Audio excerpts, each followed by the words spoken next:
어머님, 이상한 거 만지지 마세요. 사위의 그 날카로운 목소리가 아직도 귓가에 맴돌고 있습니다. 골프 가방 속에서 나온 것은 차가운 냉팩과 얼룩진 금속 케이스였습니다. 방향제 냄새에 섞인 이상한 암모니아 향이 코끝을 찔렀습니다. 아니, 왜 이런 차가운 냉팩이 골프 가방 안에 들어있을까? 그때는 몰랐습니다. 그 작은 의심이 우리 가족을 완전히 뒤바꿔 놓을 줄은. 새벽 공원의 추모 정원에서 제 손에는 작은 골프티 하나가 들려 있습니다. 이슬이 맺혀 차갑게 젖은 이 작은 티가 모든 이야기의 시작이자 끝이었습니다. 68년을 살면서 이렇게 많은 것을 잃어본 적이 없었습니다. 믿었던 사위의 배신, 숨겨온 딸의 아픔, 그리고 제 자신의 의심병까지. 하지만 동시에 이렇게 많은 것을 깨달은 적도 없었습니다. 의심은 때로 사랑의 다른 이름이라는 것을. 그리고 진실은 언제나 아프지만 그 아픔을 견뎌야만 진짜 시작할 수 있다는 것을. 이제부터 들려드릴 이야기는 정혜순이 우리 딸을 지키기 위해 벌인 작은 전쟁의 기록입니다. 퇴직한 체육교사가 현금 세탁 사건을 파헤치게 된 이야기. 의심이 사랑이 되고 진실이 용서가 되는 이야기입니다. 골프티 하나가 들려주는 겨울 이야기 시작하기 전에 구독과 좋아요 부탁드립니다. 그날도 평범한 하루였습니다. 딸 수지가 엄마 도윤이 골프채 정리 좀 도와주실 수 있어요? 라고 부탁했을 때까지는 말입니다. 무릎 수술 후 재활 운동 삼아 가벼운 일이라도 하고 싶었던 저는 기꺼이 사위 집으로 향했습니다. 그때만 해도 저는 몰랐습니다. 골프 가방 속에 비밀이 숨어 있다는 것을. 사위 집 현관문을 열고 들어서자마자 이상한 냄새가 코끝을 찔렀습니다. 평소 도윤이가 즐겨 쓰는 자동차 방향제 냄새에 섞여 있는 묘한 향이었습니다. 마치 병원에서 맡던 소독약 냄새 같기도 하고 아니면 세탁소의 드라이클리닝 용제 같기도 한 그런 냄새였습니다. 어머니, 오셨어요? 수지는 회사에 급한 일이 있어서 야근하고 있어요. 도윤이가 현관에서 맞아주었습니다. 평소보다 얼굴이 조금 상기되어 보였고 손에는 하얀 수건을 들고 있었습니다. 뭔가를 닦고 있었던 것 같았는데 제가 들어오자 급히 수건을 뒤로 숨겼습니다. 골프채 정리는 어디서 하면 될까? 아, 네. 저기 거실 구석에 있어요. 좀 번거로우시겠지만 부탁드려요. 도윤이의 목소리에는 평소의 여유로움이 없었습니다. 뭔가 서둘러야 할 일이 있는 것처럼 자꾸 시계를 힐끗거렸습니다. 거실 한쪽 벽에 기대어 있는 골프 가방을 보니 꽤 고급스러운 브랜드였습니다. 도윤이 월급으로는 사기 어려울 것 같은 가격대였는데 언제 샀는지 궁금했습니다.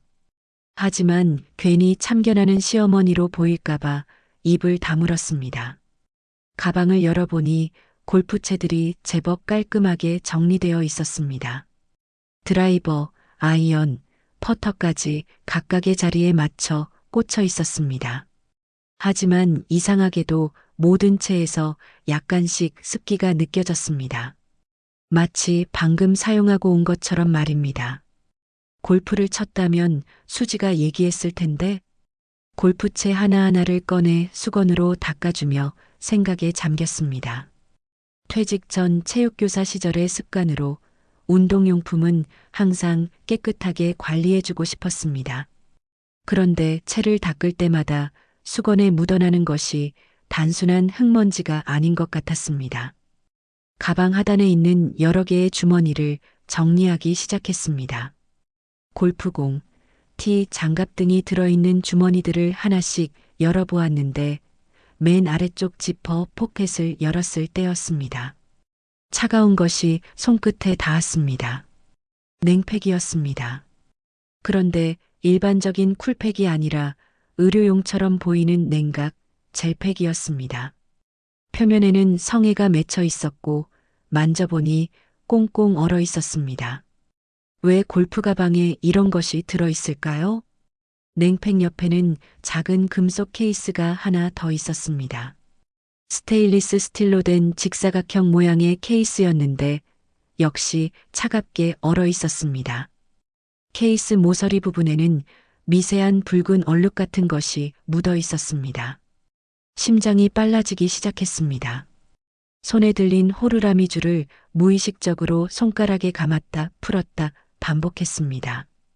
이건 제가 긴장하거나 불안할 때 나타나는 습관이었습니다.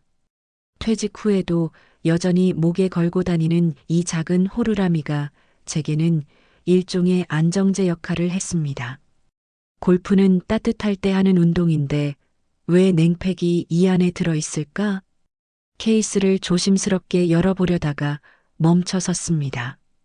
여중 체육부장 시절 학생들 사이에서 일어났던 폭력 사건을 조사할 때의 기억이 떠올랐습니다. 함부로 증거를 훼손하면 안 된다는 것을 그때 배웠습니다. 하지만 궁금함을 참을 수 없었습니다. 케이스 뚜껑을 살짝 열어보니 안에는 작은 비닐봉지들이 들어 있었습니다. 투명한 비닐봉지 안에는 하얀 가루나 작은 알약 같은 것들이 보였습니다. 이게 뭐지? 급히 케이스를 닫고 원래 자리에 돌려놓았습니다. 손이 떨렸습니다. 분명히 뭔가 잘못된 것이었습니다. 정확히 무엇인지는 모르겠지만 일반적이지 않은 것들이었습니다. 어머니, 정리 잘 되세요? 뒤에서 도윤이의 목소리가 들렸습니다. 깜짝 놀라 돌아보니 도윤이가 언제부터인지 제 뒤에 서 있었습니다. 표정이 평소와 달랐습니다. 미소를 짓고 있었지만 눈빛이 차가웠습니다. 그래, 거의 다 됐다. 최대한 자연스럽게 대답하려고 했지만 목소리가 약간 떨렸습니다. 그런데 어머니, 이상한 거 만지지 마세요. 골프용품 중에는 예민한 것들이 있거든요. 도윤이의 목소리에 경고하는 듯한 톤이 섞여 있었습니다. 그 말을 들으니 더욱 불안해졌습니다. 그래, 알았다. 조심할게. 나머지 정리를 빨리 마치고 싶었습니다. 손끝이 계속 차가운 느낌이었고 그 이상한 냄새도 더욱 진하게 느껴졌습니다. 암모니아 냄새가 분명했습니다. 왜 골프 가방에서 이런 냄새가 날까요? 정리를 마치고 가방을 원래 자리에 놓으면서 다시 한번 살펴보았습니다. 겉보기에는 평범한 골프 가방이었지만 뭔가 숨겨진 것들이 있다는 확신이 들었습니다. 수고하셨어요, 어머니. 차라도 한 잔 드시고 가세요. 아니야, 집에 가서 저녁 준비해야 해. 빨리 그 자리를 떠나고 싶었습니다. 더 이상 그 집에 있기가 불편했습니다. 집으로 가는 길에 계속 생각이 났습니다. 냉팩, 금속 케이스, 이상한 냄새, 그리고 도윤이의 달라진 표정. 모든 것이 연결되어 있는 것 같았지만 정확히 무엇인지 알 수 없었습니다. 집에 도착해서도 마음이 편하지 않았습니다. 저녁을 준비하면서도 자꾸 그 장면들이 떠올랐습니다. 호루라미 줄을 만지작거리는 횟수가 평소보다 훨씬 많아졌습니다. 밤 9시쯤 수지에게서 전화가 왔습니다. 엄마, 오늘 고생하셨어요. 도윤이가 고맙다고 하더라고요. 응, 별거 아니야. 그런데 수지야. 뭔가 말하려다가 멈췄습니다. 딸에게 무작정 의심을 표현하기에는 아직 확신이 없었습니다.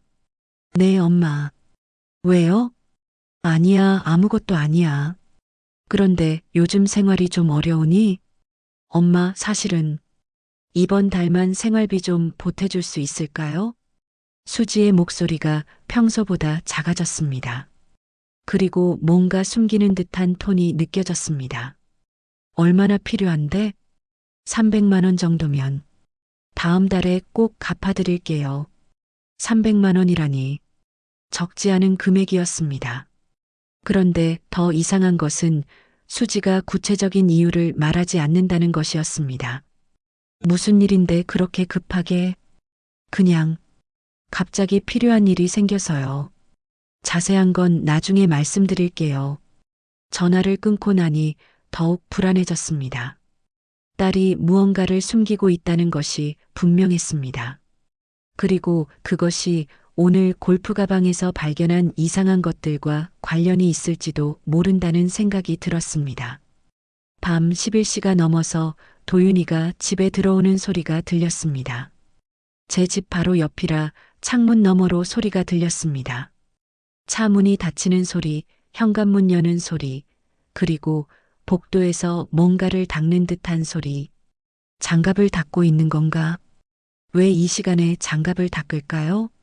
그리고 그 소리가 왜 이렇게 오래 계속될까요? 잠들기 전까지 계속 그 소리가 들렸습니다. 규칙적이고 조심스러운 소리였습니다. 마치 아주 중요한 것을 깨끗하게 지워야 하는 것처럼.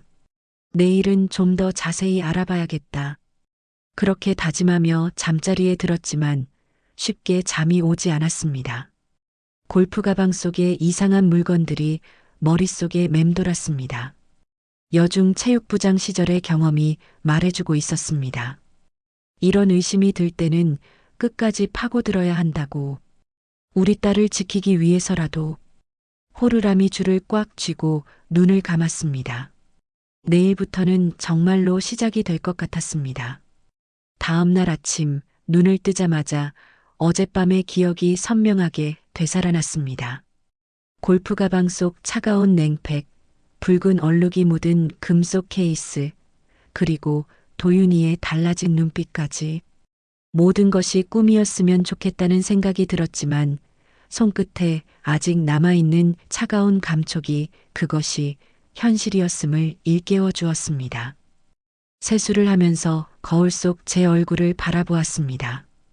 68년을 살아온 얼굴에는 주름이 깊게 패여 있었지만 눈빛만큼은 여전히 날카로웠습니다.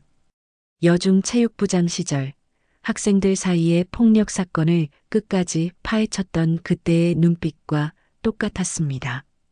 빨래는 빨래터에서 해야 한다. 퇴직 전 제가 늘 학생들에게 했던 말이 떠올랐습니다. 문제가 있으면 그냥 덮고 넘어가지 말고 제대로 된 곳에서 제대로 해결하라는 뜻이었습니다. 아침 식사를 하면서도 계속 생각이 났습니다. 도윤이가 자주 가는 스크린 골프장에 대해서 말입니다. 집에서 걸어서 10분 거리에 있는 골든샷 스크린 골프라는 곳이었습니다. 평소에도 주말이면 자주 가더니 요즘에는 평일에도 가는 것 같았습니다. 무릎 재활 운동을 위해 매일 산책을 나가는 길에 그 골프장을 지나치곤 했는데 오늘은 일부러 들러보기로 했습니다. 검정 바람막이를 입고 하얀 운동화 끈을 단단히 메었습니다.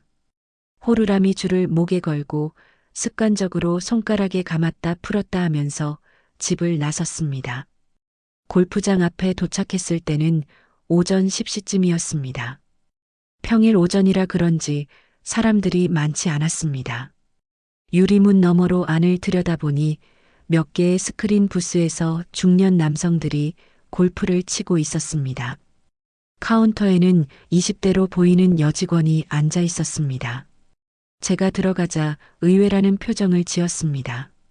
아마 제 나이 또래 여성이 혼자 스크린 골프장에 오는 것이 드문 일이었을 것입니다. 어서 오세요. 처음 오시는 건가요? 네, 그런데 여기 락커 같은 게 있나요? 골프용품 보관할 수 있는? 네, 저쪽에 회원용 락커가 있어요. 직원이 가리킨 쪽을 보니 작은 락커들이 줄지어 있었습니다. 대부분 잠금 장치가 되어 있었지만 몇 개는 열려 있거나 반쯤 열린 상태였습니다. 락커 구역으로 걸어가면서 주위를 자세히 살펴보았습니다. 퇴직 전 학교에서 학생들의 사물함을 점검할 때의 습관이 되살아났습니다. 모든 것을 꼼꼼히 관찰하고 이상한 점이 없는지 확인하는 것이었습니다. 그때 눈에 띈 것이 있었습니다. 락커 하나의 문이 살짝 열려 있었는데 그 안에서 어제 봤던 것과 똑같은 냉팩이 보였습니다. 파란색 의료용 냉각 젤팩이었습니다. 하나가 아니라 여러 개가 들어 있었고 모두 얼음처럼 차갑게 얼어있는 것 같았습니다. 심장이 다시 빨라지기 시작했습니다. 우연의 일치라기에는 너무 똑같았습니다. 같은 브랜드, 같은 크기, 같은 포장 상태였습니다. 락커 주인이 누군지 확인하려고 이름표를 보려던 순간 뒤에서 발자국 소리가 들렸습니다. 급히 몸을 돌려 다른 쪽을 보는 척했습니다. 중년 남성 한 명이 락커 쪽으로 걸어오고 있었습니다. 자연스럽게 그 자리를 벗어나 카운터 쪽으로 걸어갔습니다. 그런데 카운터 아래쪽을 자세히 보니 이상한 것이 눈에 들어왔습니다. 일반적인 POS 단말기 외에 다른 전자기기들이 연결되어 있었습니다. 특히 USB 허브에 여러 개의 케이블이 연결되어 있었는데 그중 하나는 이미 사용이 중단된 것처럼 보이는 오래된 POS 단자에 연결되어 있었습니다. 왜 쓰지 않는 단자에 케이블을 연결해 놨을까? 의문이 들었지만 더 이상 자세히 볼 수는 없었습니다. 직원이 제 시선을 눈치채고 있었기 때문입니다. 체험해 보시려면 30분에 15,000원이에요. 아, 오늘은 그냥 둘러보기만 하려고요. 다음에 올게요. 빠르게 그 자리를 벗어나 밖으로 나왔습니다. 신선한 공기를 깊이 들이마시며 지금까지 본 것들을 정리해 보았습니다. 냉팩, 이상한 전자기기 연결, 그리고 뭔가 숨기려는 듯한 분위기. 집으로 돌아가는 길에 도윤이와 마주쳤습니다. 회사에 가는 길인 것 같았는데 평소보다 일찍 나가는 것 같았습니다. 그리고 손에는 검정색 가죽 장갑을 끼고 있었습니다. 10월 날씨에는 조금 이른 장갑이었습니다. 어머니, 산책하세요? 응, 무릎 운동 겸해서. 조심히 다녀오세요. 도윤이가 지나간 후 뒤돌아보니 그가 주머니에서 핸드폰을 꺼내 누군가와 통화를 시작하는 것이 보였습니다. 목소리가 작게 들렸는데 그중 몇 개 단어가 귀에 박혔습니다. 드라이, 세탁? 오늘 저녁에 드라이, 세탁? 골프와는 전혀 관계없는 단어들이었습니다.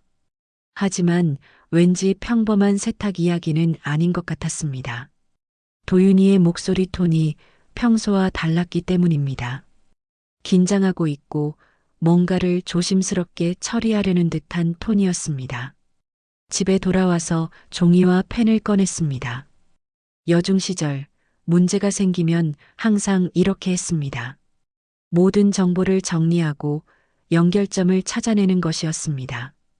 종이 한가운데에 도윤이라고 썼습니다. 그 주위에 골프장, 창고, 회사라고 적고 화살표로 연결했습니다. 그리고 각각의 위치에서 발견한 이상한 점들을 적어 나갔습니다. 골프장 냉팩, 이상한 전자기기, 집 골프 가방 냉팩, 금속 케이스, 붉은 얼룩, 회사 아직 모름, 창고 확인 필요. 손으로 그린 지도를 보니 뭔가 패턴이 보이기 시작했습니다. 도윤이의 일상적인 동선 안에 이상한 것들이 숨어 있다는 것이었습니다. 그때 현관 초인종이 울렸습니다. 문을 열어보니 같은 동네에 사는 복자 언니가 서 있었습니다.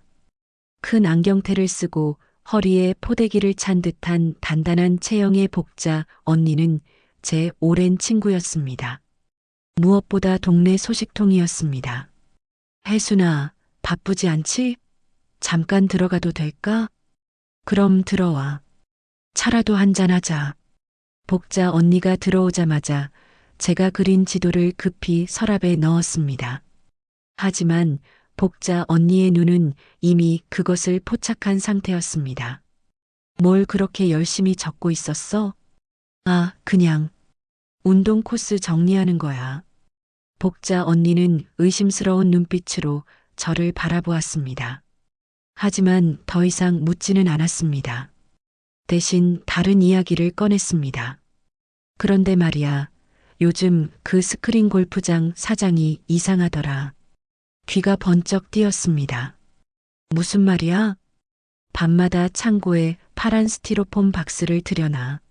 내가 늦게 산책 나갔다가 봤는데 새벽 2시쯤에 트럭이 와서 박스들을 내려놓고 가더라고. 파란 스티로폼 박스라니. 냉장 운송에 쓰이는 그런 박스 말인가요? 어떤 크기야? 이만해. 그런데 무겁나 봐. 두 사람이 겨우 옮기더라고. 복자 언니가 손으로 크기를 가늠해 보이는데 대략 김치 냉장고 정도 크기였습니다. 그 안에 무엇이 들어있길래 그렇게 무거울까요? 그 창고가 어디에 있는데? 골프장 뒤편에 있어. 원래는 다른 가게 창고였는데 몇 달 전부터 골프장에서 쓰고 있는 것 같더라고. 더 많은 정보를 얻고 싶었지만 너무 노골적으로 물어보면 의심받을 것 같았습니다. 복자 언니가 돌아간 후 저는 다시 지도를 꺼내 창고 위치를 추가로 표시했습니다. 이제 확신이 서기 시작했습니다. 이 모든 것들이 우연이 아니라는 것을, 도윤이가 뭔가 정상적이지 않은 일에 연루되어 있다는 것을. 하지만 동시에 두려움도 밀려왔습니다. 만약 정말로 불법적인 일이라면 우리 수지는 어떻게 될까요? 딸이 모르고 있다면 다행이지만 만약 알고 있다면, 그리고 어제 300만 원을 달라고 한 것과 관련이 있다면. 손끝이 차가워졌습니다. 호루라미 줄을 꽉 쥐고 깊이 숨을 들이마셨습니다. 퇴직한 체육교사 정혜순이 아니라 딸을 지켜야 하는 엄마 정혜순이 되어야 할 때였습니다. 의심이 근육을 깨웠다. 몸이 움직이기 시작했습니다. 68년을 살면서 쌓인 모든 경험과 직감이 한 방향을 가리키고 있었습니다. 더 이상 망설일 수 없었습니다. 내일은 그 창고를 직접 확인해 봐야겠다고 마음먹었습니다. 무릎 보호대를 단단히 조여매고 오래된 녹음기도 준비해야겠습니다. 그리고 혹시 모르니 공 던지개 가방도 가져가서 위장용으로 써야겠습니다. 우리 딸만은 개고생하지 말아야 한다는 생각이 마음을 더욱 단단하게 만들었습니다. 다음 날 새벽 5시 알람이 울리기 전에 저절로 눈이 떠졌습니다. 잠을 설쳤던 탓에 머리가 무겁고 어깨가 결렸지만 오히려 정신은 더욱 또렷했습니다. 창밖으로 보이는 어스름한 새벽 하늘을 바라보며 오늘 해야 할 일들을 머릿속으로 정리했습니다. 침대에서 일어나 옷장으로 향했습니다. 평소 산책할 때 입던 검정 바람막이를 꺼내 입고 하얀 운동화 끈을 평소보다 더 단단히 맸습니다. 신발끈을 조이면서 퇴직 전 학교에서 체육 수업을 준비하던 때의 기억이 떠올랐습니다. 운동화 끈을 제대로 매지 않으면 부상을 당할 수 있다고 학생들에게 늘 강조했던 것처럼 오늘도 만반의 준비를 해야 했습니다. 무릎 수술 후 재활용으로 쓰던 보호대를 꺼냈습니다. 네오프렌 소재의 검정색 보호대였는데 벨크로 테이프로 조이는 방식이었습니다. 무릎 주위에 감고 테이프를 당겨 조이는데 오늘은 평소보다 훨씬 단단히 조였습니다. 꽉 조여진 보호대가 무릎을 감싸는 느낌이 묘하게 안정감을 주었습니다. 조이는 법을 잊지 않았구나. 체육교사 시절의 습관이 몸에 배어 있었습니다. 모든 보호 장비는 느슨하면 오히려 위험하다는 것, 적절한 압박이 있어야 제 기능을 한다는 것을 알고 있었습니다. 서랍에서 오래된 휴대용 녹음기를 꺼냈습니다. 퇴직할 때 학교에서 가져온 것으로 교직원 회의나 중요한 상담 내용을 기록할 때 쓰던 것이었습니다. 작고 가벼운 디지털 녹음기였는데 배터리를 확인해 보니 충분히 충전되어 있었습니다. 녹음 버튼을 눌러보니 여전히 잘 작동했습니다. 가방을 준비하면서 위장용 도구들을 챙겼습니다. 평소 산책할 때 가져가던 공 던지개 가방을 꺼냈는데 여기에 녹음기와 핸드폰, 그리고 작은 쌍안경을 넣었습니다. 겉보기에는 그냥 운동기구를 들고 산책 나가는 노인으로 보일 것이었습니다. 거울 앞에 서서 제 모습을 점검했습니다. 68세 퇴직 교사의 평범한 아침 산책 차림이었습니다. 하지만 눈빛만은 달랐습니다. 여중 체육부장 시절 학생들 사이의 폭력 사건을 조사할 때의 그 날카롭고 집요한 눈빛이 되살아나고 있었습니다. 호루라미 줄을 목에 걸면서 깊이 숨을 들이마셨습니다. 손가락으로 줄을 만지작거리는 것이 긴장을 푸는데 도움이 되었습니다. 오늘은 특히 더 자주 만질 것 같았습니다. 새벽 6시 집을 나섰습니다. 아직 동네가 조용한 시간이었지만 몇몇 잃은 등산객들이 보였습니다. 저도 그들처럼 자연스럽게 걸으며 골프장 방향으로 향했습니다. 골프장 주변을 한 바퀴 돌면서 지형을 파악했습니다. 정면 입구, 주차장, 그리고 복자 언니가 말했던 뒤편 창고까지의 동선을 머릿속에 그려보았습니다. 교사 시절 소풍이나 수학여행 때 안전 동선을 파악하던 습관이 도움이 되었습니다. 창고는 골프장 건물에서 약 50m 떨어진 곳에 있었습니다. 원래는 다른 상점의 창고였던 것 같은데 지금은 골던 샤트이라는 스티커가 문에 붙어 있었습니다. 창고 주변에는 몇 개의 파란 스티로폼 박스가 쌓여 있었는데 복자 언니가 말했던 바로 그것들이었습니다. 창고 뒤편으로 돌아가니 담장과 건물 사이에 좁은 공간이 있었습니다. 그곳에는 오래된 간판들이 버려져 있었습니다. 대박식당, 행복 PC방 같은 폐업한 가게들의 간판이었습니다. 그 틈새로 몸을 숨기고 창고 안을 들여다볼 수 있을 것 같았습니다. 간판 틈에 몸을 숨기고 쌍안경으로 창고 안을 관찰했습니다. 창고 문이 살짝 열려 있어서 안이 보였는데 파란 스티로폼 박스들이 가지런히 정렬되어 있었습니다. 그런데 박스들 사이에 책상 하나가 놓여 있었고 그 위에 서류들이 펼쳐져 있었습니다. 서류가 무엇인지 확인하고 싶었지만 거리가 너무 멀었습니다. 더 가까이 가야 했습니다. 주변을 살피니 다행히 아무도 없었습니다. 조심스럽게 창고 쪽으로 이동했습니다. 창고 벽에 붙어서 안을 들여다보니 책상 위에 서류가 보였습니다. 캐시 클리닝 매뉴얼이라는 영어 제목이 눈에 들어왔습니다. 현금 세탁 매뉴얼이라는 뜻이었습니다.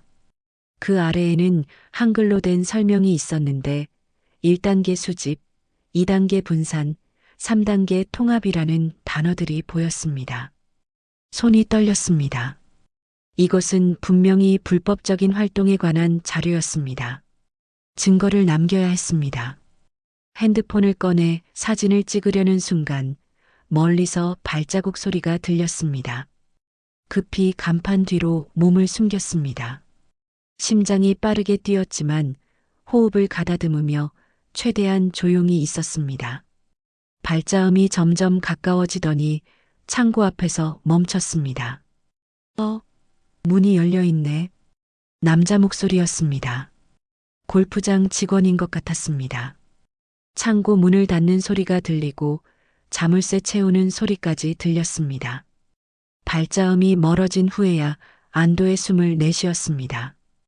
아슬아슬했지만 중요한 증거를 확인했습니다. 현금 세탁이라는 것이 실제로 이루어지고 있었고 도윤이가 여기에 연루되어 있을 가능성이 높아졌습니다. 집으로 돌아가는 길에 도윤이의 차를 발견했습니다. 아직 출근 시간이 아니었는데 벌써 나와 있는 것이 이상했습니다. 차량 뒤쪽에서 뭔가 하고 있는 것 같았습니다. 멀리서 지켜보니 도윤이가 트렁크를 열고 있었습니다.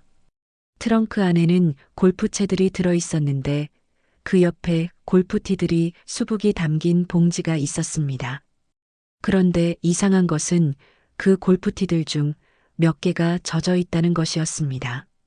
서리처럼 하얗게 젖어 있었습니다. 바람이 불어와서 냄새가 났습니다. 어제 골프 가방에서 맡았던 그 이상한 암모니아 냄새와 똑같았습니다. 이제 확신이 섰습니다.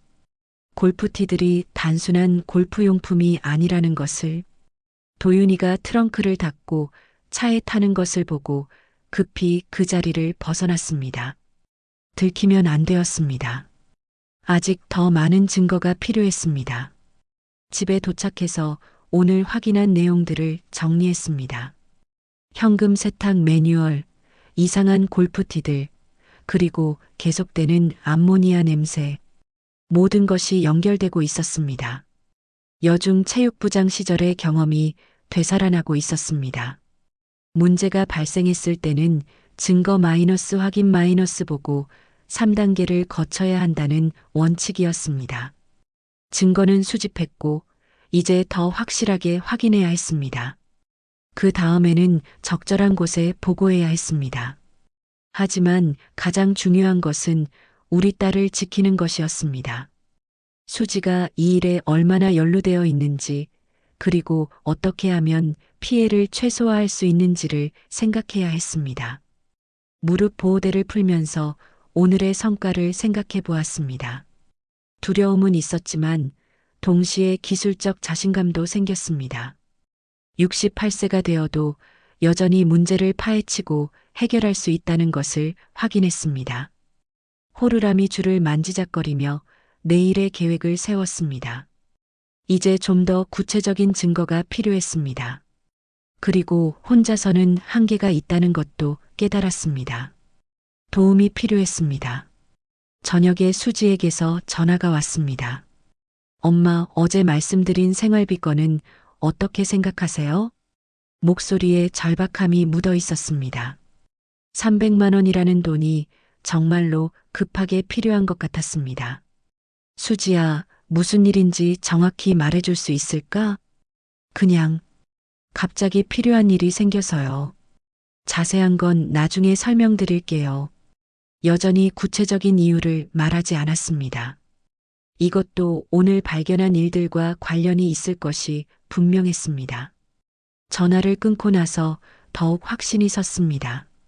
시간이 많지 않다는 것을, 뭔가 큰 일이 벌어지기 전에 모든 것을 밝혀내야 한다는 것을, 내일은 더 적극적으로 움직여야겠다고 다짐했습니다. 혼자 할 수 없다면 도움을 요청해야 했습니다. 복자 언니의 도움을 받거나 아니면 경찰에 신고하는 것도 고려해야 했습니다. 잠들기 전까지 계속 그 젖은 골프티들의 모습이 머릿속에 맴돌았습니다. 서리처럼 하얗게 젖어 있던 그 모습과 암모니아 냄새가 계속 생각났습니다.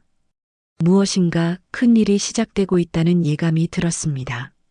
다음 날 아침 복자 언니에게서 예상보다 일찍 전화가 왔습니다.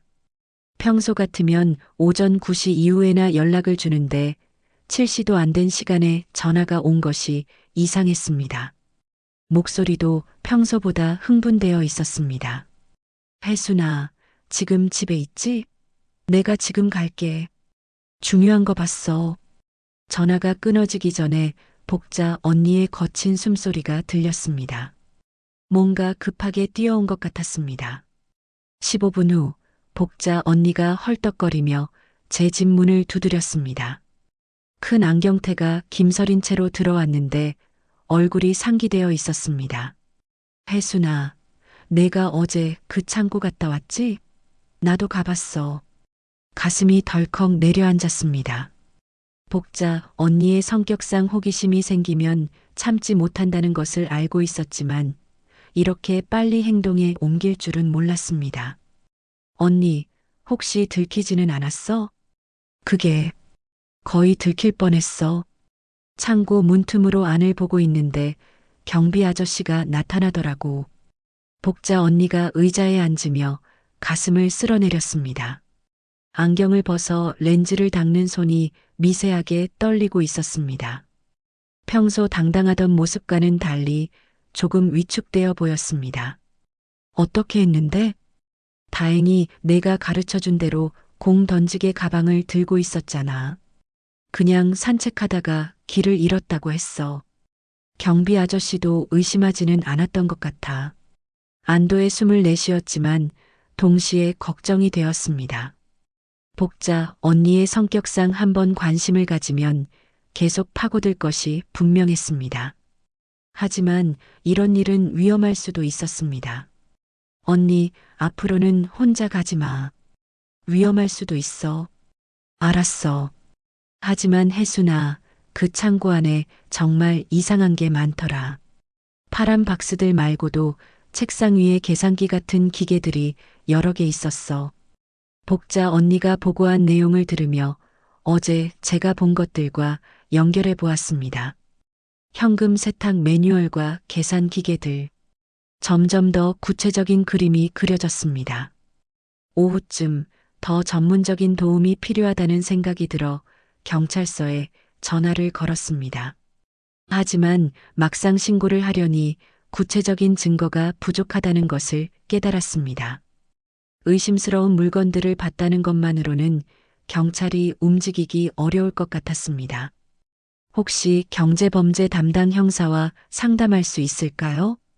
어떤 사건이신가요? 현금 세탁과 관련된 것 같은데 확실하지는 않아서 상담부터 받고 싶어요. 접수 담당자가 잠시 후 김세훈이라는 형사를 연결해 주었습니다. 목소리는 차분했지만 무뚝뚝한 느낌이었습니다. 김세훈 형사입니다. 어떤 일이신가요? 김세훈 형사는 제 이야기를 끝까지 들어주었지만 예상했던 대로 신중한 반응을 보였습니다. 전화로는 구체적인 이야기를 하기 어려웠고 결국 직접 만나서 상담하기로 했습니다. 다음 날 오후 경찰서 상담실에서 김세훈 형사를 만났습니다. 40대 중반으로 보이는 형사는 낡은 수첩을 꺼내놓고 제 이야기를 꼼꼼히 적어가며 들었습니다. 말수는 적었지만 집중해서 듣고 있다는 것이 느껴졌습니다. 제가 골프 가방에서 발견한 냉팩과 금속 케이스, 창고에서 본 현금 세탁 매뉴얼, 그리고 도윤이의 이상한 행동들을 차례대로 설명했습니다. 형사의 표정은 처음에는 회의적이었지만 점점 진지해졌습니다. 사적인 의심만으로는 수사기관이 움직이기 어렵습니다. 좀 더 구체적인 증거가 필요해요. 예상했던 반응이었습니다. 하지만 포기할 수는 없었습니다. 핸드폰을 꺼내 어제 찍었던 금속 케이스 모서리의 붉은 얼룩 사진을 보여주었습니다. 확대해서 보니 혈흔처럼 보이는 부분이 더욱 선명했습니다. 김세훈 형사의 눈빛이 변했습니다. 사진을 자세히 들여다보더니 수첩에 뭔가를 빠르게 적기 시작했습니다. 이 사진은 언제 찍으신 건가요? 3일 전입니다. 골프채 정리를 도와주다가 우연히. 다른 증거는 더 없나요? 형사의 목소리에 관심이 묻어나기 시작했습니다. 제가 직접 그린 도윤이의 동선 지도와 복자 언니가 목격한 새벽 배송 정보까지 모두 보여주었습니다. 형사는 한참 동안 자료들을 검토했습니다. 수첩에 적은 내용들을 다시 읽어보고 제가 제공한 사진들을 하나씩 확대해서 살펴보았습니다. 절차를 중시하는 타입인 것 같았지만 동시에 세심하고 신중한 사람이라는 인상을 받았습니다. 일단 정식으로 진정서를 작성해 주세요. 그리고 이 동선 지도를 좀 더 정확하게 그려주실 수 있나요? 네, 물론이죠. 조급했던 마음이 조금 가라앉았습니다. 이제 전공법으로 가는 것이었습니다. 감정에 휩쓸려 성급하게 행동하는 것보다 절차를 밟아가며 확실하게 해결하는 것이 맞다는 생각이 들었습니다. 진정서를 작성하고 동선 지도를 다시 그리는데 1시간 정도 걸렸습니다. 형사는 제가 작성하는 동안 계속 질문을 했습니다. 시간, 장소, 상황에 대한 구체적인 질문들이었습니다. 교사 시절 학생 상담을 할 때와 비슷한 느낌이었습니다. 경찰서를 나올 때는 한결 마음이 가벼워졌습니다.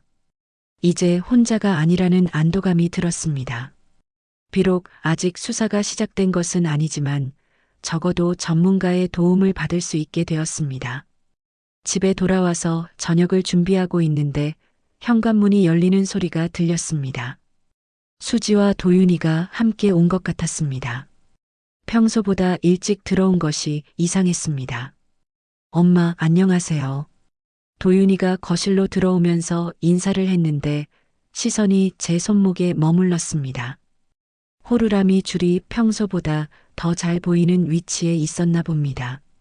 긴장할 때마다 만지작거리다 보니 줄이 손목 밖으로 나와 있었습니다. 그게 뭔가요? 도윤이가 제 손목을 가리키며 물었습니다. 목소리는 평범했지만 눈빛이 날카로웠습니다. 아, 이거 호루라미야. 퇴직할 때 기념으로 하나 샀어. 장난감은 왜 들고 다니세요? 그 말을 하면서 도윤이의 시선이 거실 한쪽에 놓인 골프 가방 쪽으로 스쳤습니다.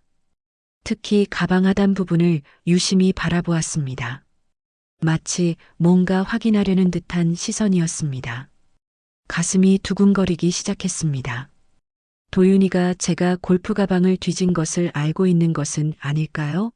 아니면 다른 이유로 의심하고 있는 것일까요? 그냥 습관이야. 오래 갖고 있던 거라서 최대한 자연스럽게 대답하려고 했지만 목소리가 약간 떨렸습니다. 도윤이는 한동안 제 얼굴을 바라보다가 고개를 끄덕였습니다. 아, 그렇구나. 그런데 어머니, 요즘 산책 자주 나가시네요. 어제도 일찍 나가신 것 같던데. 이번에는 확실히 의심하고 있다는 것이 느껴졌습니다. 제 행동을 관찰하고 있었던 것입니다. 무릎 재활 운동 때문에 일찍 나가야 해. 어디까지 가세요? 그냥 동네 한 바퀴. 별로 멀리 가지는 않아. 도윤이가 더 이상 묻지는 않았지만 표정이 평소와 달랐습니다. 뭔가 계산하고 있는 듯한 표정이었습니다. 수지는 옆에서 이 대화를 들으며 어리둥절한 표정을 지었습니다. 저녁 식사 내내 도윤이의 시선이 신경 쓰였습니다. 제가 뭔가 숨기고 있다는 것을 눈치챈 것 같았습니다. 반대로 저도 도윤이를 관찰했습니다. 평소보다 말수가 적었고 자주 핸드폰을 확인했습니다.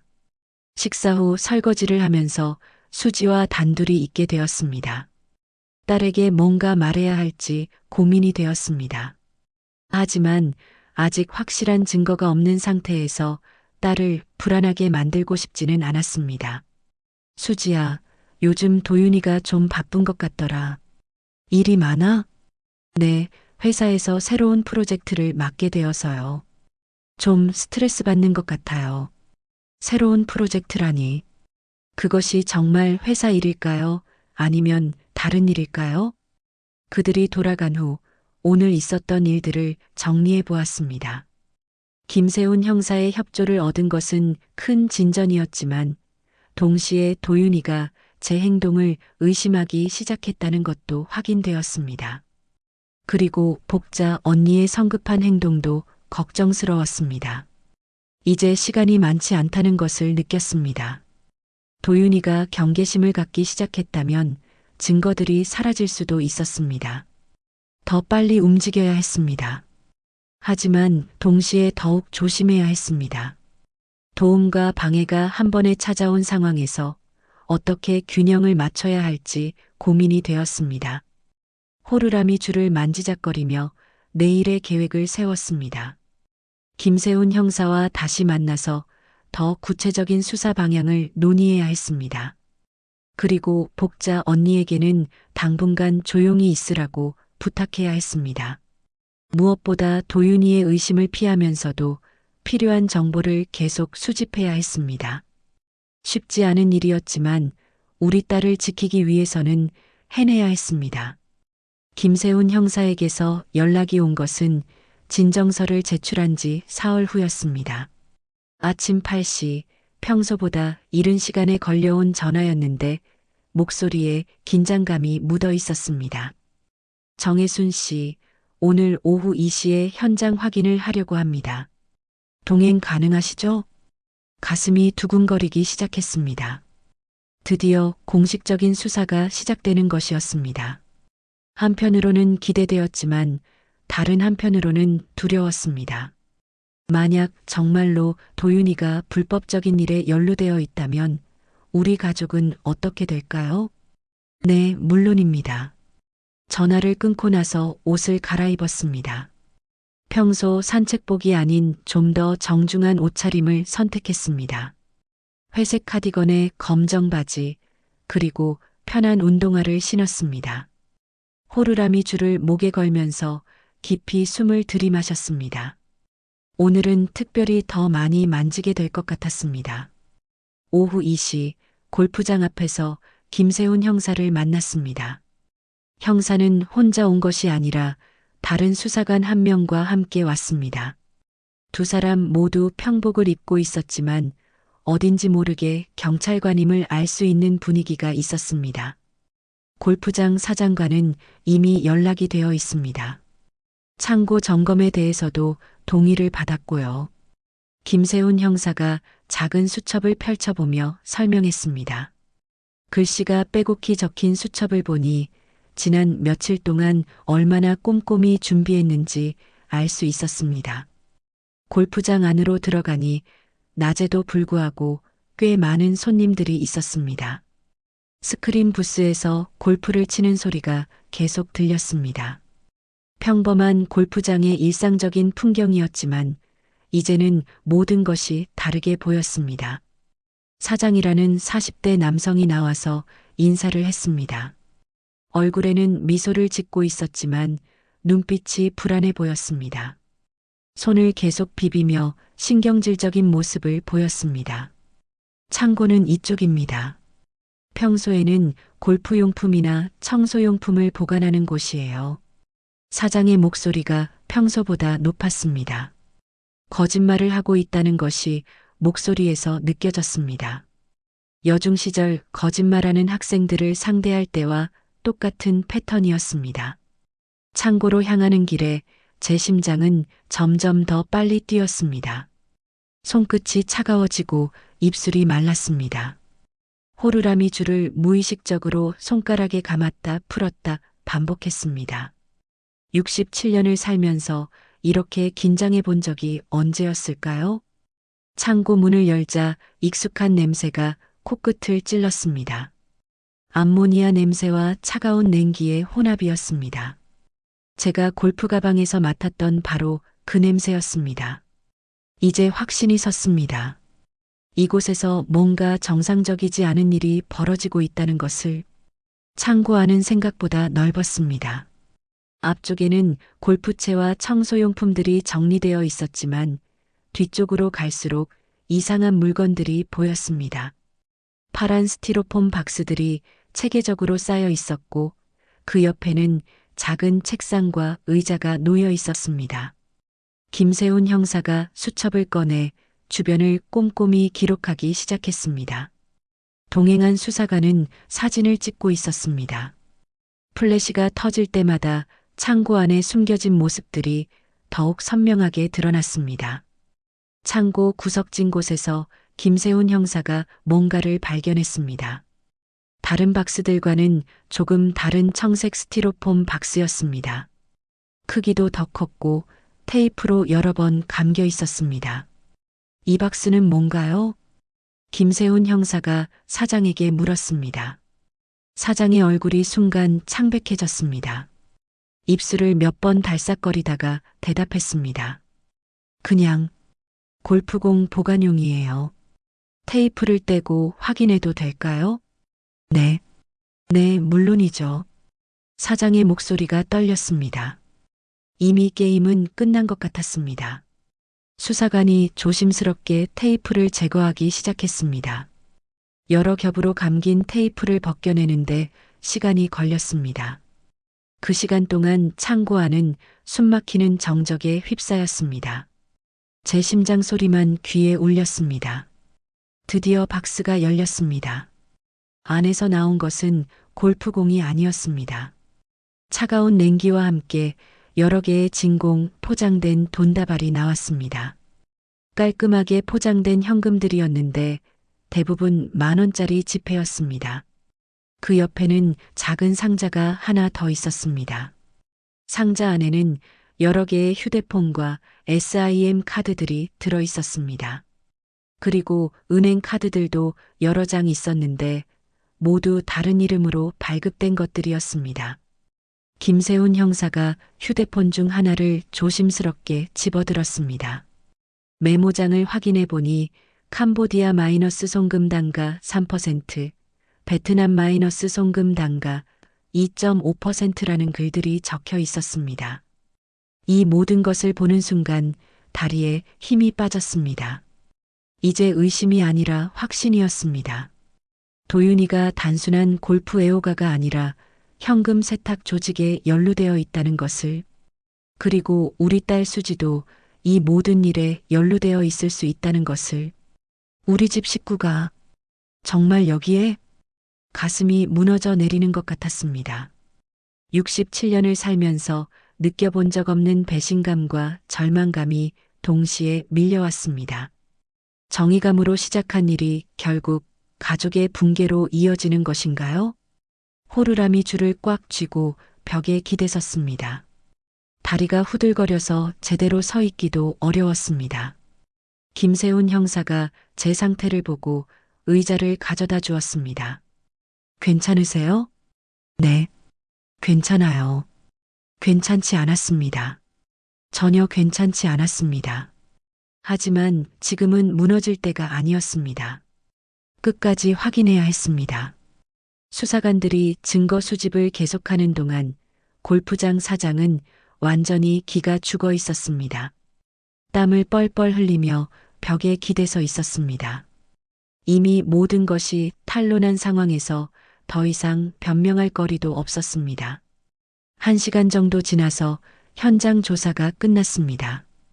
김세훈 형사가 저에게 다가왔습니다. 표정이 심각했습니다. 이제 관련자들을 조사해야 합니다. 사위분도 포함해서요.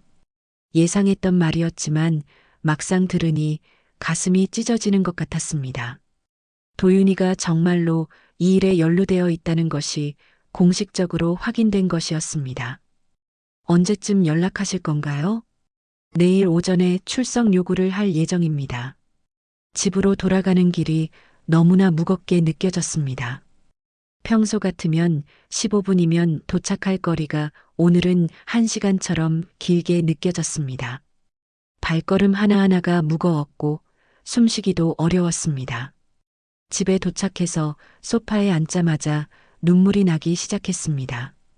억지로 참으려고 했지만 멈출 수 없었습니다. 우리 딸은 어떻게 될까요?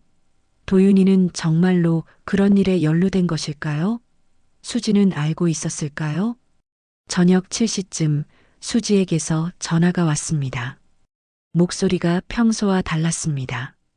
떨리고 있었고 울음을 참고 있는 것 같았습니다. 엄마, 도윤이가 경찰서에 갔어요. 알고 있어. 엄마가 신고한 거죠? 수지의 목소리에 원망이 섞여 있었습니다. 하지만 화를 내지는 않았습니다. 오히려 체념한 것 같은 톤이었습니다. 수지야, 엄마는 알아요. 엄마가 맞는 일 하신 거 알아요. 그런데 저는 수지가 울기 시작했습니다. 전화기 너머로 들리는 딸의 울음소리가 가슴을 찔렀습니다. 수지야, 지금 어디야? 엄마가 갈게. 아니에요. 저 혼자 있고 싶어요. 그리고 내일 병원 다녀올게요. 병원? 네. 가야 할 일이 있어요. 전화가 끊어진 후 더욱 불안해졌습니다. 수지가 병원에 가야 할 일이 뭘까요? 혹시 스트레스 때문에 몸이 안 좋아진 것일까요? 그날 밤은 잠을 이룰 수 없었습니다. 천장을 바라보며 지난 며칠간의 일들을 되돌아보았습니다. 제가 한 일이 정말 옳은 일이었을까요? 가족을 지키려고 한 일이 오히려 가족을 파괴하는 결과를 낳은 것은 아닐까요? 하지만 동시에 다른 생각도 들었습니다. 만약 제가 아무것도 하지 않았다면 도윤이는 더 깊은 수렁에 빠졌을 것이고 결국 우리 딸도 더 큰 피해를 입었을 것입니다. 조금 늦었을지라도 지금이라도 막은 것이 다행인지도 몰랐습니다. 새벽 3시쯤 밖에서 차 소리가 들렸습니다. 창문으로 내다보니 경찰차였습니다. 도윤이가 집으로 돌아온 것 같았습니다. 하지만 10분 후 다시 차가 떠나는 소리가 들렸습니다. 아침이 되어서야 전체 상황을 알 수 있었습니다. 도윤이는 조사를 받은 후 일단 귀가했지만 여권 제출과 출국 금지 조치를 받았다는 것이었습니다. 그리고 추가 조사가 계속될 예정이라는 것도 알았습니다. 이제 정말로 판도라 상자가 열린 것이었습니다. 차가운 진실이 모두 드러난 것이었습니다. 하지만 이것이 끝이 아니라 시작일 수도 있었습니다. 더 큰 시련이 기다리고 있을지도 몰랐습니다. 도윤이가 구속된 지 3일이 지났습니다. 아침 뉴스에서 스크린 골프장 연계 보이스피싱 세탁 조직 검거라는 보도가 나왔을 때 제 다리는 완전히 풀려버렸습니다. 화면에는 창고에서 발견된 현금 다발들과 함께 도윤이의 얼굴이 모자이크 처리되어 나왔습니다. 리모컨을 든 손이 덜덜 떨렸습니다. 볼륨을 줄이려고 했지만 손가락이 제대로 움직이지 않았습니다. 호루라미 줄을 무의식적으로 감았다 풀었다 하면서 화면을 바라보았는데 현실감이 전혀 들지 않았습니다. 마치 남의 이야기를 보는 것 같았습니다. 뉴스는 계속되었습니다. 앵커의 차가운 목소리가 거실을 채웠습니다. 조직원들은 골프장을 거점으로 해외 송금 사기로 얻은 현금을 세탁한 것으로 조사되었습니다. 경찰은 추가 공범이 있는지 수사를 확대하고 있다고 밝혔습니다. 추가 공범이라는 말에 가슴이 철렁했습니다. 혹시 수지도 연루되어 있는 것은 아닐까요?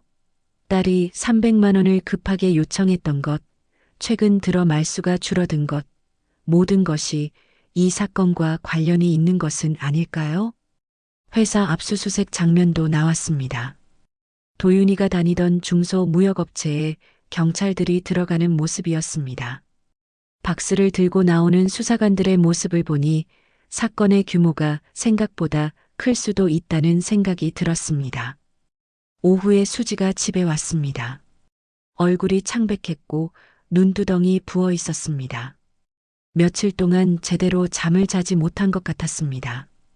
평소 단정했던 옷차림도 구겨져 있었고 머리카락도 제대로 정리되지 않은 상태였습니다. 엄마. 수지가 거실에 들어서며 작은 목소리로 불렀습니다. 목소리에 힘이 없었고 마치 모든 에너지가 빠진 것 같았습니다. 평소 활기찬 딸의 모습과는 완전히 달랐습니다. 수지야, 앉아. 딸을 소파에 앉혔는데 앉는 동작 하나하나가 너무나 조심스러웠습니다. 마치 몸 어딘가가 아픈 것처럼 천천히 몸을 움직였습니다. 손도 평소보다 자주 배 부분을 만지작거렸습니다. 도윤이는 어떻게 됐어? 변호사를 선임했어요. 하지만 잘 모르겠어요. 수지의 대답은 짧았습니다. 평소 같으면 상황을 자세히 설명했을 텐데 오늘은 최소한의 말만 했습니다. 눈빛도 초점이 없었고 계속 다른 곳을 바라보고 있었습니다. 그날 저녁부터 수지의 행동이 이상해지기 시작했습니다.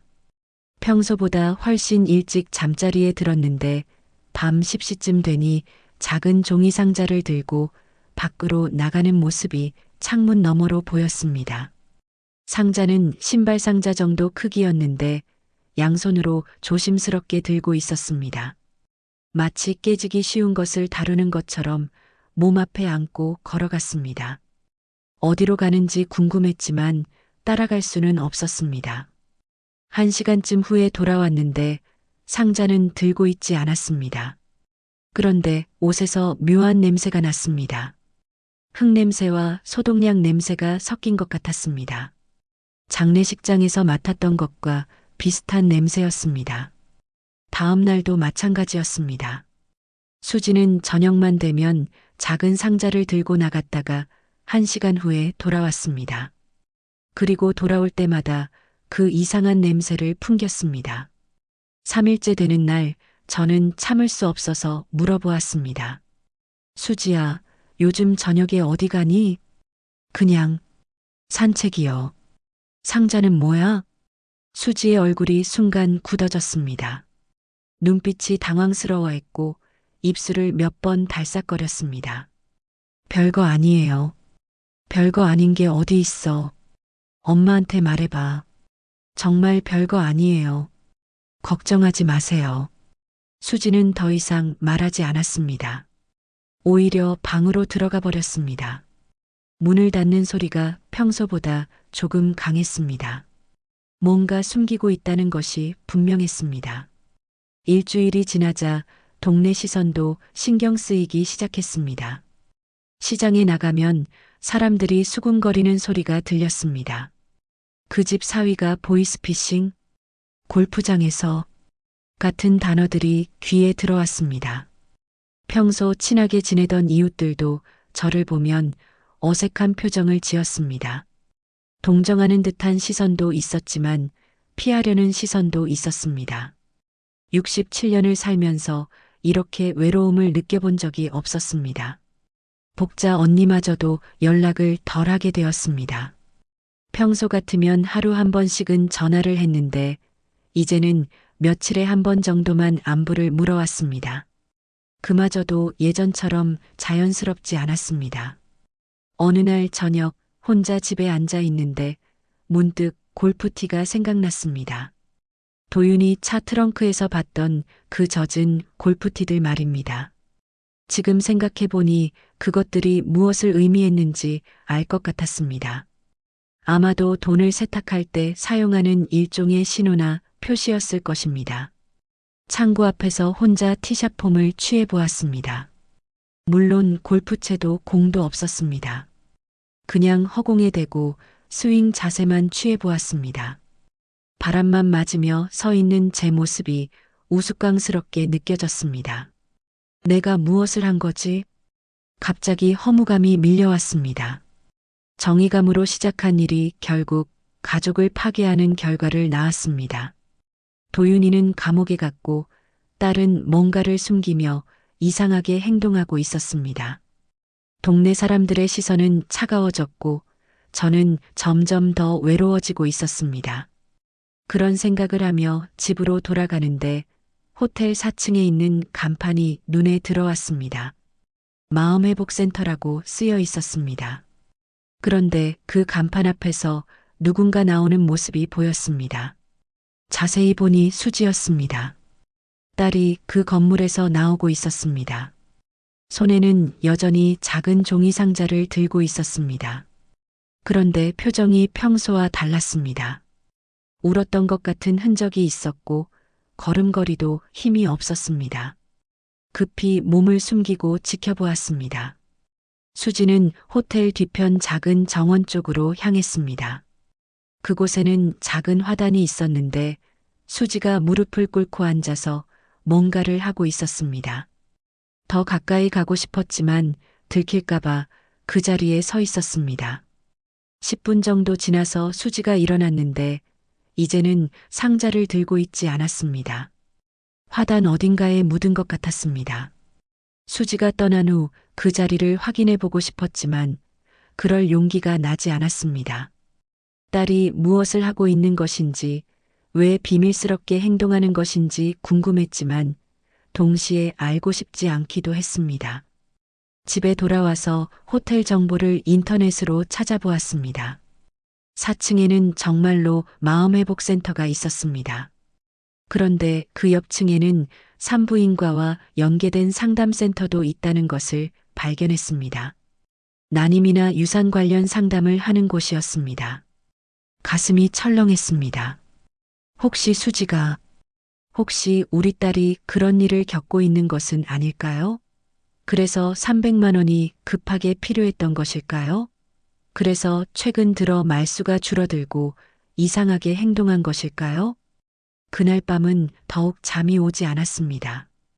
도윤이의 일로도 충분히 힘들었는데 이제 딸마저 뭔가 큰 고통을 겪고 있다는 것을 알게 되었습니다. 그리고 그 고통을 혼자 감당하고 있다는 것도. 새벽 3시쯤 수지의 방에서 작은 소리가 들렸습니다. 울음소리였습니다. 아주 작게 베개에 얼굴을 묻고 우는 소리였습니다. 가슴이 찢어지는 것 같았습니다. 방문을 두드리고 싶었지만 그럴 수 없었습니다. 딸이 준비가 되었을 때까지 기다려야 했습니다. 하지만 그 기다림이 너무나 고통스러웠습니다. 아침이 되어 수지를 보니 눈두덩이 더욱 부어 있었습니다. 화장으로 가리려고 했지만 완전히 숨길 수는 없었습니다. 아침 식사도 거의 하지 않고 몇 숟가락만 떠먹었습니다. 수지야, 몸이 안 좋니? 아니에요. 그냥 입맛이 없어서. 병원에 가보는 게 어때? 수지의 얼굴이 순간 굳어졌습니다. 병원이라는 말에 예민하게 반응하는 것 같았습니다. 괜찮아요. 스트레스 때문에 그런 것 같아요. 그 말을 하면서 수지가 무의식적으로 배 부분을 만졌습니다. 그 순간 모든 것이 연결되었습니다. 병원, 상자, 흙냄새, 마음회복센터, 모든 것이 하나의 이야기를 만들어내고 있었습니다.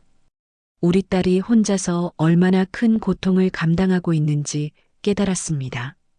그리고 제가 도윤이의 일로 정신이 없는 사이에 딸은 또 다른 절망 속에 빠져 있었다는 것도. 집이 점점 더 차가워지고 있었습니다. 겉으로는 따뜻한 가을 날씨였지만 우리 집 안에는 겨울이 깊어지고 있었습니다. 도윤이가 없는 빈자리, 수지의 숨겨진 아픔, 그리고 제 마음속의 죄책감까지. 창밖을 바라보며 호루라기 줄을 만지작거렸습니다. 68년을 살면서 이렇게 무력감을 느껴본 적이 없었습니다.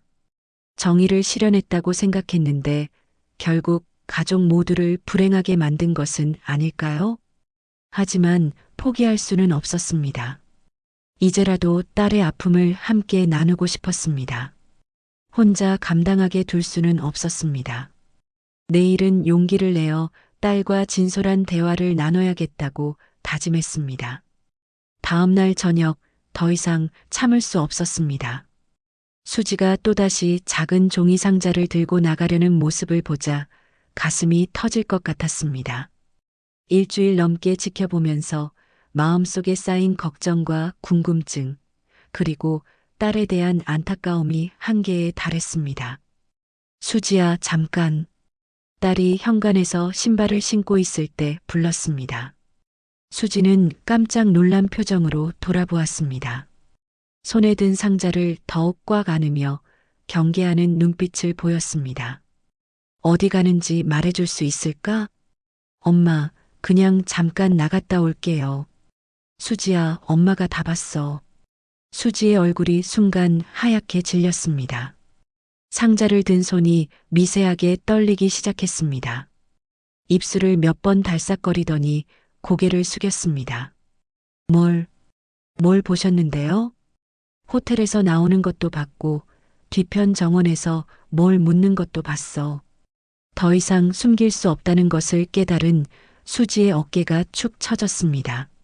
상자를 바닥에 내려놓고 벽에 기대섰습니다. 그제야 딸의 얼굴을 제대로 볼 수 있었는데 생각보다 훨씬 더 야위어 있었습니다. 엄마가 같이 갈게. 안 돼요. 수지가 급하게 고개를 저었습니다. 하지만 목소리에는 거부감보다는 두려움이 더 많이 섞여 있었습니다. 왜 안 돼? 엄마는 내 편이야. 그 말을 들은 순간 수지의 눈에서 눈물이 흘러내리기 시작했습니다. 참고 또 참았던 감정이 터져 나오는 것 같았습니다. 어깨가 흔들리며 조용히 울기 시작했습니다. 제가 다가가서 딸의 손을 잡았습니다. 손이 차갑고 거칠어져 있었습니다. 평소 부드럽던 딸의 손이 아니었습니다. 스트레스와 고통이 손끝까지 전해져 온 것 같았습니다. 수지야, 엄마한테 말해봐. 혼자 끙끙 앓지 말고. 엄마, 정말 아무것도 모르시는 게 나을 것 같아요. 그런 소리 하지 마. 내가 힘들면 엄마도 힘들어. 수지가 고개를 들어 제 얼굴을 바라보았습니다. 눈이 빨갛게 충혈되어 있었고 뺨에는 눈물 자국이 말라붙어 있었습니다. 68년을 살면서 딸의 이런 모습을 본 적이 없었습니다. 같이 가요. 하지만 놀라지 마세요. 수지가 조심스럽게 말했습니다. 상자를 다시 집어들면서 한숨을 깊게 내쉬었습니다. 호텔까지 가는 길은 조용했습니다. 수지는 계속 고개를 숙이고 걸었고 저는 딸의 옆에서 같은 속도로 걸었습니다. 평소보다 느린 걸음이었지만 재촉하지 않았습니다. 딸이 준비할 시간이 필요하다는 것을 알 수 있었습니다. 호텔 로비에 도착했을 때 수지가 멈춰 섰습니다. 상자를 가슴에 꽉 안고 한참 동안 서 있었습니다. 마치 용기를 내려고 노력하는 것 같았습니다. 엄마, 정말 궁금하세요? 응. 엄마는 내가 뭘 하고 있는지 알고 싶어. 수지가 주변을 둘러보더니 로비 한쪽 소파로 저를 안내했습니다. 사람들이 드나드는 곳이었지만 조용한 구석이었습니다. 수지는 상자를 무릎 위에 올려놓고 뚜껑을 천천히 열었습니다. 상자 안에서 제일 먼저 눈에 들어온 것은 작은 털실 신발이었습니다. 분명히 제가 수지의 퇴직 선물로 뜨개질해서 준 털실로 만든 것이었습니다. 아기용 신발이었는데 한 번도 신겨보지 못한 듯 새 것 같았습니다. 그 옆에는 낡은 초음파 사진이 있었습니다. 흑백으로 인쇄된 사진이었는데 작은 태아의 모습이 희미하게 보였습니다. 사진 아래에는 날짜가 적혀 있었는데 1년 전이었습니다. 그리고 작은 카드 한 장이 있었습니다. 수지의 글씨로 새벽이라고 적혀 있었습니다. 태명인 것 같았습니다. 모든 것을 이해하는데 몇 초도 걸리지 않았습니다. 가슴이 무너져 내리는 것 같았습니다. 딸이 1년 전에 유산을 했다는 것, 그리고 지금까지 혼자서 그 아픔을 감당해 왔다는 것을. 수지야, 1년 전에 12주 차에 유산했어요. 수지의 목소리가 떨렸습니다. 그동안 누구에게도 말하지 못했던 이야기를 처음으로 꺼내는 것이었습니다. 도윤이도 모르고 엄마도 모르고 저 혼자만 알고 있었어요. 왜 말하지 않았니? 말할 수가 없었어요. 도윤이는 회사 일로 바빴고 엄마는 손자를 기다리고 계셨잖아요. 수지가 털실 신발을 조심스럽게 만지면서 말했습니다. 그 작은 신발에는 제가 뜨개질할 때의 정성이 그대로 담겨 있었습니다. 하지만 한 번도 작은 발에 신겨지지 못한 채로 상자 안에만 있었던 것입니다. 처음에는 괜찮을 줄 알았어요. 그런 일이 흔하다고 하니까. 하지만 시간이 지날수록 더 힘들어졌어요. 그래서 병원에 다니고 있는 거야? 네. 마음회복센터에서 유산화에도 모임을 해요. 같은 경험을 한 사람들이 모여서 이야기하고 이런 작별 상자를 만들어서 추모 정원에 묻는 거예요. 수지의 설명을 들으며 지난 일주일간의 행동들이 모두 이해되었습니다. 저녁마다 나가서 상자를 묻고 오는 것, 흙냄새와 소독약 냄새, 그리고 돌아올 때마다 더욱 무거워진 표정들까지. 혼자서 이런 걸 다 감당하고 있었구나. 말하고 싶었어요. 정말 말하고 싶었는데 도윤이 일로 엄마가 힘드신 걸 보니까 더 말할 수가 없었어요. 수지가 초음파 사진을 들어 올렸습니다. 1년 된 사진이었지만 소중하게 보관했던 것이 느껴졌습니다. 모서리가 조금 닳았지만 전체적으로 깨끗했습니다. 새벽이라고 이름도 지었어요. 새벽에 꿈에서 만났거든요. 아주 작고 예쁜 아기였어요. 딸의 목소리가 점점 더 작아졌습니다. 그동안 혼자서 얼마나 많이 울었을까 생각하니 가슴이 아팠습니다. 300만 원도 그것 때문이었니? 네. 병원비랑 상담비요. 도윤이 모르게 하려다 보니까 제 돈으로 해야 했는데 부족해서 그제야 모든 퍼즐이 맞춰졌습니다. 딸이 급하게 돈을 요청했던 이유, 구체적인 설명을 하지 않았던 이유, 모든 것이 이해되었습니다. 로비에 앉아 있는데도 추위가 느껴졌습니다. 딸이 1년 동안 겪었을 추위가 저에게도 전해지는 것 같았습니다. 호루라미 줄을 무의식적으로 만지작거리면서 딸의 아픔을 함께 느꼈습니다. 엄마도 같이 가볼까? 그 정원에. 수지가 놀란 표정으로 저를 바라보았습니다. 괜찮으세요? 괜찮아. 새벽이한테 인사드리고 싶어. 수지의 눈에서 다시 눈물이 흘러내렸습니다. 하지만 이번에는 슬픔만이 아니라 안도감도 섞여 있는 것 같았습니다. 1년 동안 혼자 짊어졌던 무게를 이제 나누어질 수 있다는 안도감이었습니다. 호텔 뒤편 작은 정원으로 향했습니다. 그곳에는 여러 개의 작은 표식들이 있었습니다. 다른 사람들이 묻은 작별 상자들의 표식인 것 같았습니다.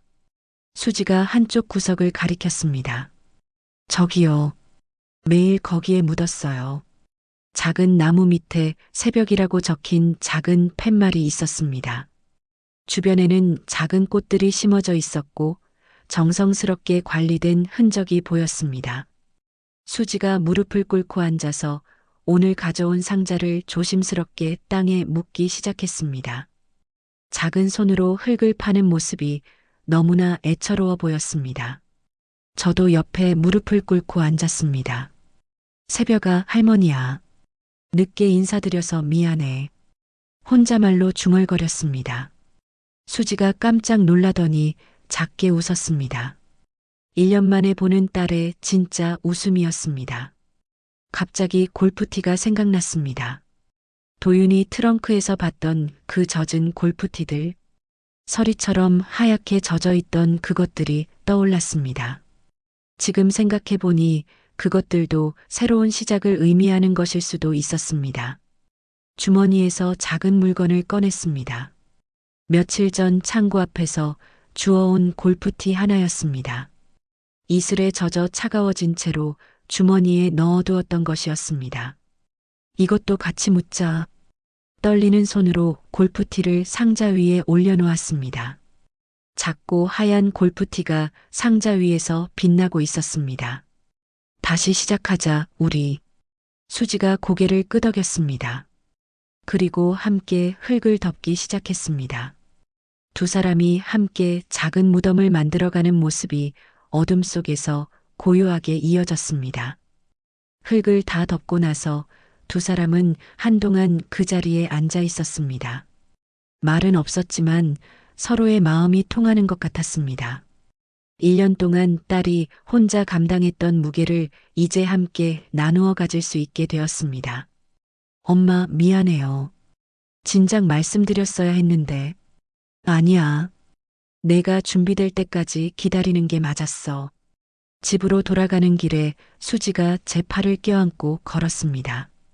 오랜만에 느끼는 딸의 온기였습니다. 차가웠던 겨울이 조금씩 녹아내리는 것 같았습니다. 새벽이도 이제 할머니를 만났으니까 덜 외로울 거야. 네, 그런 것 같아요. 그날 밤 수지는 처음으로 깊게 잠들었습니다. 1년 만에 처음으로 편안한 잠자리에 든 것 같았습니다. 저도 마찬가지였습니다. 딸의 비밀을 알게 되어 마음이 아팠지만 동시에 이제 함께 극복해 갈 수 있다는 희망도 생겼습니다. 골프티 하나가 만들어낸 새로운 시작이었습니다. 차가운 겨울 속에서도 따뜻한 봄을 준비할 수 있는 희망의 씨앗이었습니다. 한 달 후 새벽 5시, 알람도 울리지 않았는데 저절로 눈이 떠졌습니다. 창밖으로 보이는 하늘은 아직 어둠에 쌓여 있었지만 동쪽 끝자락에서 희미한 빛이 스며나오기 시작했습니다. 새벽의 전령 같은 그 빛을 보니 마음이 차분해졌습니다. 침대에서 일어나 창가로 갔습니다. 지난 한 달 동안 많은 것이 변했습니다. 도윤이는 여전히 수사를 받고 있었지만 변호사를 통해 들리는 소식은 처음 생각했던 것보다 희망적이었습니다. 수지도 상담을 계속 받으며 조금씩 마음의 상처를 치유해가고 있었습니다. 그리고 저 역시 많은 것을 깨달았습니다. 의심과 정의감으로 시작했던 일이 결국 가족을 더욱 단단하게 만들어 주었다는 것을, 때로는 아픈 진실을 마주하는 것이 거짓된 평화보다 낫다는 것을, 옷을 갈아입으며 오늘 계획을 떠올렸습니다. 수지와 함께 추모 정원을 방문하기로 한 날이었습니다. 지난주부터 매주 한 번씩 함께 가서 새벽일을 추모하고 있었습니다. 처음에는 슬픔이 더 컸지만 점점 평온함이 찾아오고 있었습니다. 검정 바람막이를 입고 하얀 운동화 끈을 단단히 맸습니다. 무릎 보호대도 착용했습니다. 요즘에는 아픈 곳이 없어도 습관적으로 착용하게 되었습니다. 뭔가를 보호한다는 것의 중요함을 새삼 깨달았기 때문입니다. 호루라미 줄을 목에 걸면서 잠시 멈춰 섰습니다. 이 작은 줄이 지난 몇 달간 제게 얼마나 큰 위안이 되었는지 모릅니다. 긴장할 때마다, 불안할 때마다 손가락으로 감았다 풀었다 하면서 마음을 다잡을 수 있었습니다. 6시쯤 수지가 왔습니다. 한 달 전과는 완전히 다른 모습이었습니다. 얼굴에 혈색이 돌았고 눈빛도 훨씬 밝아졌습니다. 무엇보다 웃음이 많아졌습니다. 진짜 웃음이었습니다. 엄마, 준비 다 하셨어요? 응, 다 했어. 가자. 함께 집을 나서는 수지의 걸음이 가벼워 보였습니다. 예전처럼 조심스럽게 몸을 움직이지 않았고 자연스러운 걸음걸이였습니다. 상담의 효과인지 아니면 비밀을 털어놓은 후의 해방감인지 딸이 점점 건강해지는 것이 느껴졌습니다.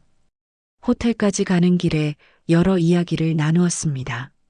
수지의 상담 진행 상황, 도윤이의 재판 준비, 그리고 앞으로의 계획들까지 한 달 전만 해도 나눌 수 없었던 진솔한 대화들이었습니다. 엄마, 상담 선생님이 그러시는데 엄마도 같이 상담받아 보시는 게 어떻겠냐고 하시더라고요. 나도? 네. 가족 상담이라고 있대요. 서로의 마음을 더 잘 이해할 수 있게 도와주는 거래요. 생각해 볼 만한 제안이었습니다. 68년을 살면서 누군가와 제 마음을 진솔하게 나눠본 적이 별로 없었으니까요. 항상 누군가를 돌보는 역할만 했지 제 자신을 돌보는 것은 소홀했던 것 같습니다. 좋은 생각인 것 같아. 한번 해보자. 수지가 환하게 웃었습니다. 그 웃음 속에서 어린 시절의 수지가 보이는 것 같았습니다. 순수하고 밝았던 그때의 모습이 조금씩 되돌아오고 있었습니다. 추모 정원에 도착했을 때는 해가 막 떠오르기 시작하는 시간이었습니다.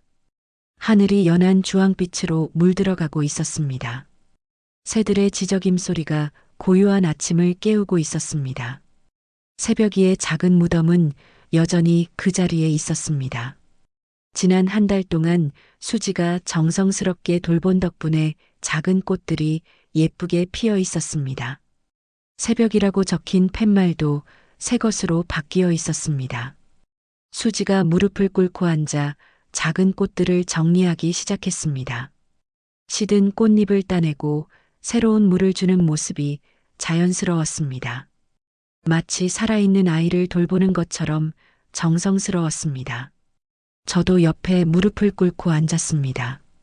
지난번에 함께 묻었던 골프티가 보였습니다. 작은 하얀 티가 흙 위로 살짝 나와 있었는데 새벽 이슬이 맺혀 있었습니다. 이슬 방울이 티 끝에서 또르르 굴러 떨어지는 모습을 지켜보았습니다. 작고 투명한 물방울이 땅으로 스며드는 순간이 아름다웠습니다. 마치 새벽이가 보내는 작은 선물 같았습니다. 새벽아, 할머니가 또 왔어. 조용히 속삭였습니다.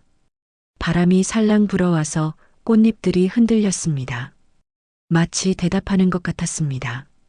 할머니도 이제 많이 배웠어. 의심하는 것도 중요하지만 사랑하는 마음으로 다시 시작하는 것도 중요하다는 걸 골프티를 만지면서 생각했습니다. 골프에서 티샷은 새로운 홀의 시작을 의미합니다. 어떤 결과가 나올지 모르지만 일단 용기를 내어 공을 쳐보는 것입니다. 지금의 저희 가족도 그런 상황인 것 같았습니다. 의심은 칠 줄 알아야 한다. 하지만 사랑으로 어드레스에 다시 선다. 혼자말로 중얼거렸습니다. 골프 용어를 빌려 표현한 제 마음가짐이었습니다. 경계할 때는 경계하되 사랑할 때는 온 마음으로 사랑하겠다는 다짐이었습니다. 수지가 제 옆에 앉아서 말했습니다. 엄마, 도윤이가 편지 보냈어요. 뭐라고 하던? 미안하다고. 그리고 나중에 다 해결되면 새벽이한테도 인사드리러 오고 싶다고 했어요. 도윤이도 많은 것을 깨달은 것 같았습니다. 단순히 법적인 문제를 해결하는 것뿐만 아니라 가족의 의미에 대해서도 다시 생각하게 된 것 같았습니다. 해가 완전히 떠오르자 정원 전체가 따뜻한 빛으로 물들었습니다. 골프티에 맺혔던 이슬도 서서히 마르기 시작했습니다. 어둠이 사라지고 새로운 하루가 시작되는 순간이었습니다. 그때 제 핸드폰이 진동했습니다. 김세훈 형사에게서 온 문자였습니다. 화면을 확인해 보니 예상치 못한 내용이었습니다. 정혜순 씨 수고하셨습니다. 주모자를 검거했습니다. 사위부는 운반책 역할만 한 것으로 확인되어 형량이 크게 줄어들 것 같습니다. 자세한 내용은 나중에 연락드리겠습니다. 손이 떨렸습니다. 좋은 소식이었습니다. 도윤이가 생각했던 것보다 깊이 연루되지 않았다는 것, 그리고 주모자가 따로 있어서 사건이 완전히 해결되었다는 것. 수지야, 좋은 소식이야. 문자 내용을 보여주니 수지의 눈에서 눈물이 흘러내렸습니다. 하지만 이번에는 기쁨의 눈물이었습니다. 한 달 동안 짊어졌던 무거운 짐이 조금 가벼워지는 순간이었습니다. 정말요? 정말 괜찮아질까요? 응, 괜찮아질 거야. 시간이 필요하겠지만 함께 앉아서 떠오르는 해를 바라보았습니다. 따뜻한 햇살이 얼굴에 닿아서 기분이 좋았습니다. 지난 몇 달간의 추위가 조금씩 녹아내리는 것 같았습니다. 엄마, 저 임신 시도 다시 해볼까 생각 중이에요. 수지가 조심스럽게 말했습니다. 큰 결심을 한 것 같았습니다. 내가 준비되었다고 생각하면 해봐. 엄마가 도와줄게. 새벽이도 동생을 갖고 싶어 할까요? 그럼 당연히 좋아할 거야. 골프티를 한 번 더 만져보았습니다. 이제는 차갑지 않고 따뜻했습니다. 햇살을 받아서 온기가 전해졌습니다. 모든 것이 새로운 시작을 위한 준비가 되어가는 것 같았습니다. 오전 8시쯤 집으로 돌아왔습니다. 평범한 일상이 기다리고 있었습니다. 아침 식사 준비, 빨래, 청소 같은 일들이었습니다. 하지만 이제는 그런 일상이 소중하게 느껴졌습니다. 수지가 도윤이에게 좋은 소식을 전하러 갔습니다. 오랜만에 밝은 표정으로 집을 나서는 모습이 보기 좋았습니다. 걸음걸이에도 활기가 넘쳤습니다. 혼자 남은 거실에서 창밖을 바라보았습니다. 평범한 동네 풍경이었지만 이제는 다르게 보였습니다. 의심의 눈으로 보는 것이 아니라 이해와 사랑의 눈으로 보게 된 것 같았습니다. 호루라미 줄을 만지작거리며 생각했습니다. 68년을 살면서 이번만큼 많은 것을 배운 적이 없었습니다. 가족의 진짜 의미, 정의와 용서의 균형, 그리고 새로운 시작의 용기까지. 오후에 복자 언니에게서 전화가 왔습니다. 한동안 뜸했던 연락이었는데 목소리가 밝았습니다. 혜순아, 뉴스 봤어. 정말 다행이다. 응, 생각보다 좋게 해결될 것 같아. 너 정말 대단해. 끝까지 포기하지 않고. 복자 언니의 칭찬을 들으니 기분이 좋았습니다. 하지만 동시에 혼자만의 성과는 아니라는 생각도 들었습니다. 수지의 용기, 김세훈 형사의 도움, 복자 언니의 정보 제공까지 모든 것이 합쳐진 결과였습니다. 저녁 무렵 수지가 돌아왔습니다. 얼굴이 한결 밝아 보였습니다. 도윤이가 정말 고맙다고 전해달라고 했어요. 당연한 일 했을 뿐이야. 그리고 나중에 석방되면 새벽이한테 꼭 인사드리고 싶다고 했어요. 도윤이도 변하고 있는 것 같았습니다. 이번 일을 통해 진짜 소중한 것이 무엇인지 깨달은 것 같았습니다. 그날 밤 잠들기 전에 창밖을 내다보았습니다. 달빛이 은은하게 비춰오고 있었습니다.